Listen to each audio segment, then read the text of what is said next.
তবে এটা তার থেকে অনেক বেশি গরম। প্রত্যেক 20 বছরের ব্যবধানে প্লুটো নেপচুনের অরবিট অতিক্রম করে। তা সত্ত্বেও তাদের মধ্যে সংঘর্ষের সম্ভাবনা প্রায় নেই বললেই চলে।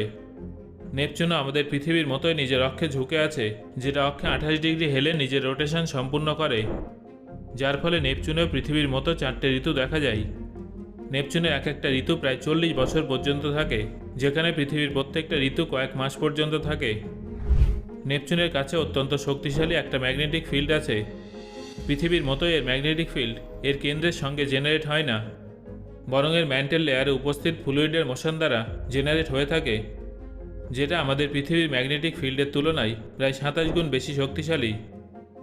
নেপচুনের নিজস্ব 14টা উপগ্রহ আছে, যেগুলো হলো Naiad, Thalassa, Despina, Galatea, Larissa, Hippocamp, Proteus, Triton, Nereid, Halimede, Sao, Laomedeia, Psamathe এবং নেসো।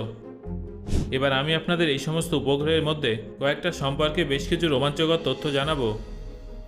নেরিয়াড, এটা হলো নেপচুনের তৃতীয় সবথেকে বড় উপগ্রহ। এর ব্যাস 340 কিলোমিটার। 1949 সালে এই গ্রহটা খুঁজে বার করেছিলেন জি কুইপার।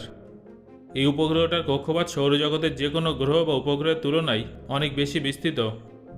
নেপচুনের থেকে দূরত্ব 13,53,000 কিলোমিটার থেকে 96,23,000 কিলোমিটার পর্যন্ত বিস্তৃত হয়ে থাকে। এর বিচিত্র কক্ষপথ দেখে মনে হয় যে এটা একটা বামন গ্রহ। প্রোটিয়াস, নেপচুনের দ্বিতীয় উপগ্রহ প্রোটিয়াসকে আকারের দিক থেকে বেশ বড় বলেই ধরা হয়। হিপোক্যাম্প প্রোটিয়াসের অনেক কাছে অবস্থিত। নেপচুনের এই নতুন উপগ্রহের আকার প্রায় 18 মাইল। এটা পৃথিবীর একমাত্র উপগ্রহ চাঁদের থেকেও প্রায় 100 গুণ ছোট। বিজ্ঞানীদের মতে প্রোটিয়াসের ভাঙা অংশ হিপোক্যাম্প হতে পারে।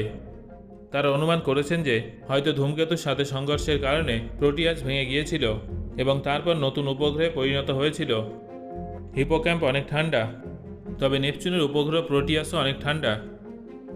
ট্রাইটন, ট্রাইটন সৌরজগতের সবথেকে বড় উপগ্রহগুলোর মধ্যে অন্যতম একটা।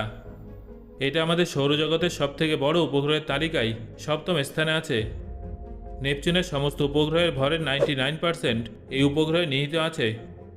ট্রাইটন নেপচুনের একমাত্র উপগ্রহ যার আকার গোল।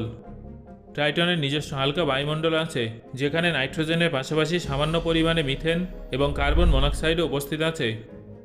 1979 সালে সামনে দিয়ে যাওয়ার সময় ভয়েজার 2 এমন কিছু ছবি সংগ্রহ করেছিল যেখানে ট্রাইটনের বায়ুমণ্ডলে মেঘের মতো কোনো জিনিসও দেখা গিয়েছিল। ট্রাইটনের উজ্জ্বলতা অনেক বেশি হয়ে থাকে। সো বন্ধুরা, আজকের এই ভিডিও থেকে নেপচুন সম্পর্কে কোন কোন তথ্যগুলো আপনি নতুনভাবে জানলেন সেটা অবশ্যই আমাকে কমেন্ট করে জানান। ধন্যবাদ।